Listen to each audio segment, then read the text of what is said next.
नमस्कार दोस्तों, मैं मानवी आप सभी का स्वागत करती हूँ झूमते वॉन्डरर्स में। तो जैसा कि मैंने आपको पिछले वीडियो में बताया था कि इस बार हम चलेंगे उदयपुर में डे 2 कवर करने। तो आज का प्लान आपके साथ शेयर करती हूँ, जो मैंने डे 2 पर किया और जो आप कर सकते हैं अगर आपके पास समय का अभाव है।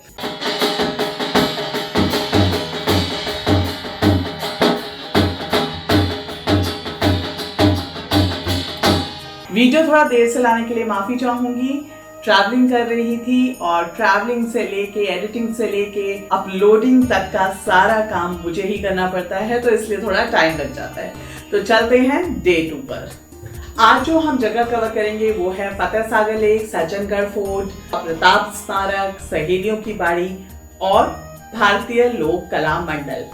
इन सभी जगहों के जो टाइमिंग्स हैं वो वैसे मैं आपको बताती जाऊंगी। इसके अलावा मैंने इन्हें फोटोज के थ्रू अपलोड कर दिया है, टिकट चार्जेस अपलोड कर दिए हैं, तो वो आप चेक कर लीजिएगा। रात को एक अच्छी नींद तो सुबह आप जल्दी उठ सकते हैं। तो टाइम पर सोएं, टाइम पर उठें, इससे आपका ट्रैवलिंग अच्छे से होगा।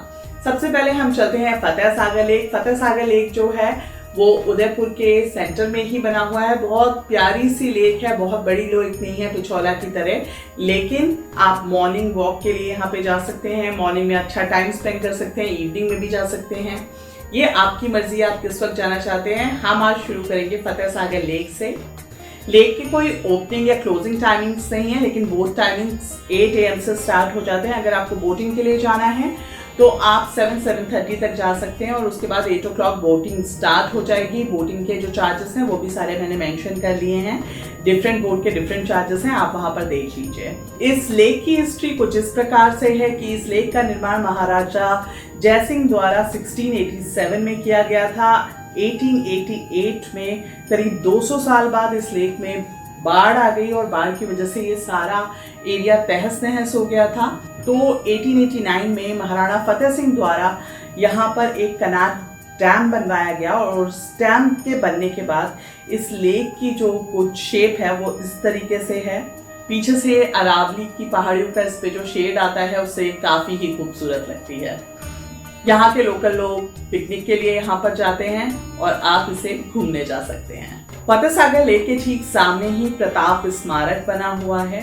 प्रताप स्मारक में आप अपना व्हीकल लेकर जा सकते हैं। वहाँ पे आपको व्हीकल की कोई एंट्री फीस होती है वो देनी पड़ेगी और बहुत अच्छा रहेगा आप अपना व्हीकल लेकर जाएं। एरिया काफी बड़ा है और इसके जो एक स्पॉट पर आपको जाना है तो पैदल जाने में आपको काफी टाइम लग सकता है। प्लस अगर गर्मी होगी तो आपको और परेशानी होगी। अपने शौर्य और वीरता के लिए जाने जाने वाले महाराणा प्रताप को किसी भी परिचय की जरूरत नहीं है।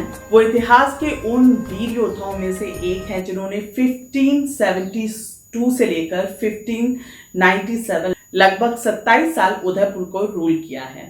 हल्दी घाटी की लड़ाई जो महाराणा प्रताप द्वारा लड़ी गई उसमें महाराणा प्रताप और उनके घोड़े चेतक ने एक अलग ही इतिहास रच दिया। उन्हीं की वीरता शौर्यता को श्रद्धांजलि अर्पित करते हुए 18th सेंचुरी में इस स्मारक का निर्माण किया गया। यहाँ लगभग 11 फीट ऊंची 70 टन ब्रोंज से बनी हुई महाराणा प्रताप की उनके घोड़े चेतक के साथ एक प्रतिमा है, जिसे देखकर आप महसूस कर सकते हैं उन पलों को जो महाराणा प्रताप द्वारा हल्दी घाटी में जिए गए थे। प्रताप स्मारक काफी बड़ा है। यहाँ पर एक बहुत प्राचीन मंदिर है, आप उसके दर्शन कर सकते हैं और इसके अलावा यहाँ से फतेहपुर सागर लेक का नजारा ही बहुत खूबसूरत दिखता है। इसके अलावा प्रताप स्मारक में एक म्यूजियम है, आप उसे देख सकते हैं और यहाँ पर मौसम अगर अच्छा है तो अंदर की तरफ जंगल जैसा एक एरिया उसमें वॉक कर सकते हैं, आपको अलग ही मजा आएगा।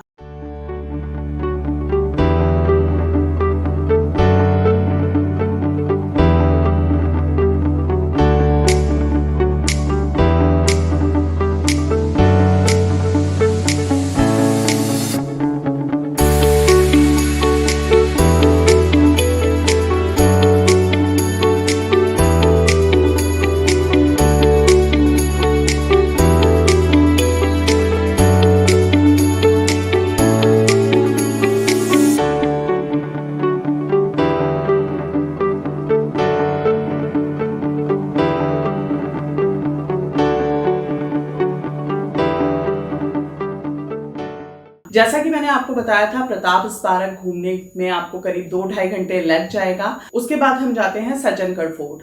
अगर आपको इस दौरान भूख लगती है तो फतेह सागर लेक के सामने ही आपको बहुत सारे ईटिंग जॉइंट्स मिल जाएंगे। आप वहां से अपनी थोड़ी पेट पूजा कीजिए और फतेह सागर लेक का पूरा फेरा काटते हुए हम जाते हैं सज्जनगढ़ फोर्ट। सज्जनगढ़ फोर्ट की भी यही कहानी है। आपको एंट्री पॉइंट जो फोर्ट है उससे करीब 2.5-3 किलोमीटर पहले मिलता है और ये पूरा एरिया जो है 2.5-3 किलोमीटर का पूरा जंगल जंगल जैसा है।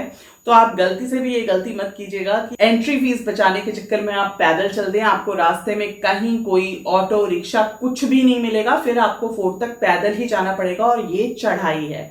तो अपना व्हीकल अगर आप लेके जा रहे हैं वेल एंड गुड, और अगर टैक्सी वगैरह लेकर जा रहे हैं तो उसकी एंट्री फीस जरूर देकर और ऊपर फोर्ट तक टैक्सी लेकर जाइए। सज्जनगढ़ फोर्ट 200 साल पुराना फोर्ट है और इसके जो टाइमिंग्स हैं 9 AM to 5 PM तक रहते हैं। ये फोर्ट सनसेट के लिए बहुत फेमस है, तो अगर आप सनसेट देखना चाहते हैं तो फिर आप इसके लिए यहाँ पर शाम में भी आ सकते हैं।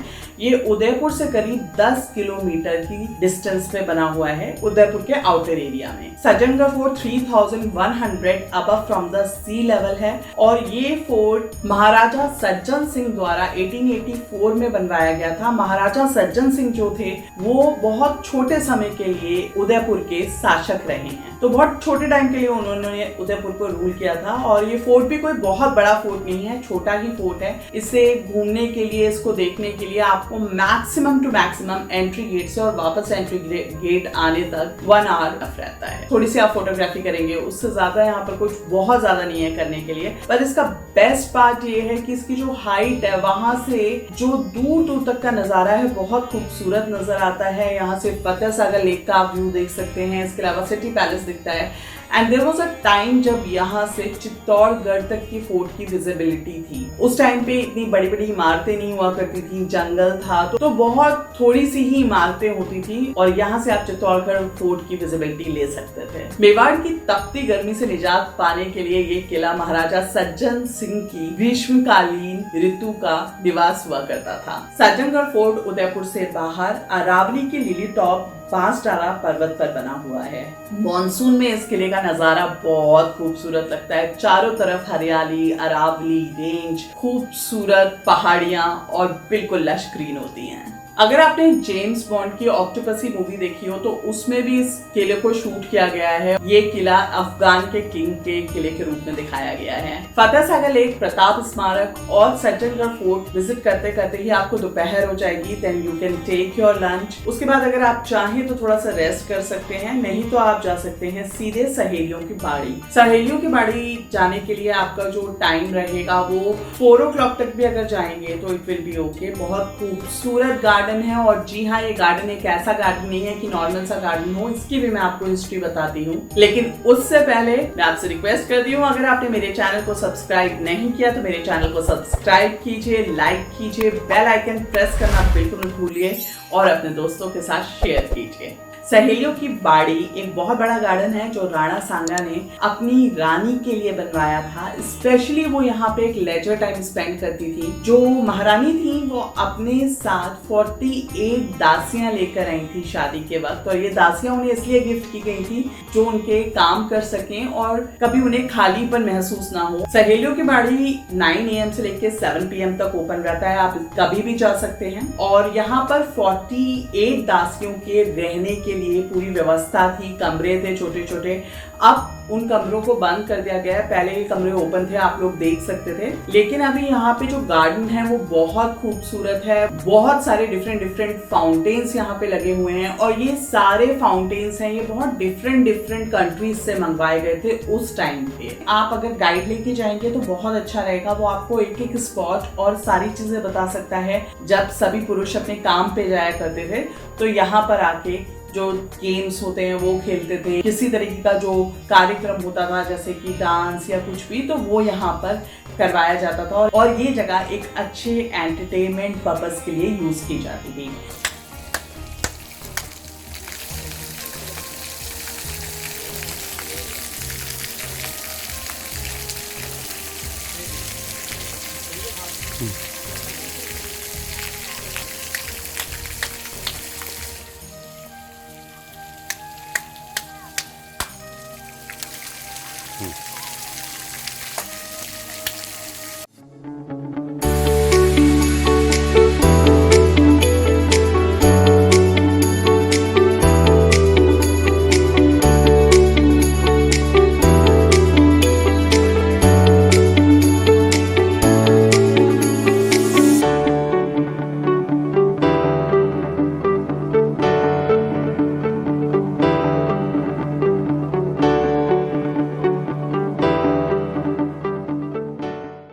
सारे फाउंटेन्स हैं ये बहुत डिफरेंट कंट्रीज से मंगवाए गए थे उस टाइम पे। राणा सांगा के अलावा इस एरिया में किसी भी पुरुष को आने की अनुमति नहीं थी। यहाँ पे जो भी देख रेख करती थी वो दासियां ही करती थी और यहाँ पर राजा और रानी अपना एक अच्छा टाइम, एक लेजर टाइम स्पेंड करते थे। सुरक्षा के लिए सैनिक थे, वो इस एरिया से बाहर ही पहरा देते थे। सहेलियों की वाड़ी विजिट करने के लिए आपको मैक्सिमम, जैसे मैंने बताया, 1 से 1.5 घंटा काफी है। जब आप सहेलियों की वाड़ी विजिट कर लें तो उसके बाद आप जा सकते हैं भारतीय लोक कला मंडल। भारतीय लोक कला मंडल का म्यूजियम है वो 9 AM से लेके 5:30 PM तक ओपन रहता है। तो अगर आप सहेलियों की वाड़ी 5 o'clock तक भी विजिट कर लेते हैं तो ये एरिया पास में ही है और आप इसको कवर कर सकते हैं। म्यूजियम बहुत बड़ा नहीं है पर अच्छा है। जब आप म्यूजियम विजिट कर लें उसके बाद यहाँ पर पपेट शो और फोक डांस का शो आप देख सकते हैं। अगर आपके पास भारतीय लोक कला मंडल देखने के लिए समय नहीं है तो आप ये सारे शोज देखने के लिए महाराणा कुंभा संगीत परिषद,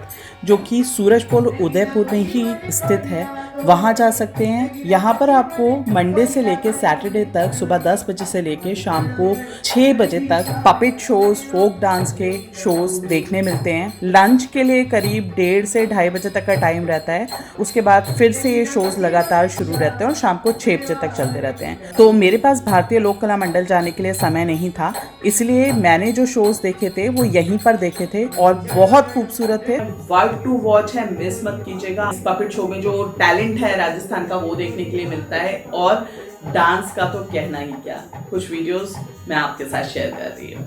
शो टाइमिंग्स और टिकट चार्जेस मैंने आप लोगों के साथ शेयर कर दिए हैं, आप वहां से चेक कर लीजिएगा। अगर आप 7 o'clock तक फ्री हो जाते हैं, क्योंकि दो शोज चलते हैं यहाँ पर, तो आप वापस होटल जा सकते हैं। अगर आप 9:15 फ्री होते हैं तो फिर उसके बाद आपके पास कोई ऑप्शन बचता ही नहीं है, आप डिनर करेंगे और सो जाएंगे।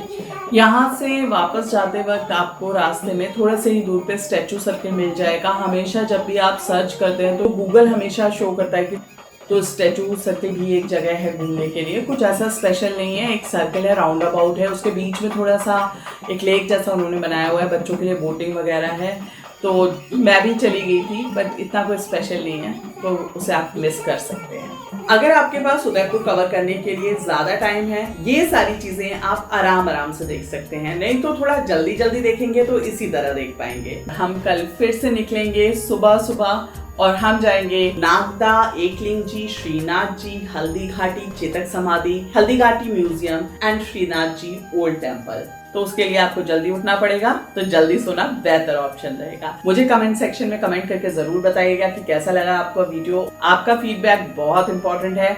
जाते फिर कहूंगी, मेरे चैनल को सब्सक्राइब कीजिए, मेरे वीडियोस को लाइक कीजिए, शेयर कीजिए और बेल आइकन प्रेस करना बिल्कुल मत भूलिए। जल्दी मिलूंगी एक नए वीडियो के साथ, तब तक के लिए नमस्कार।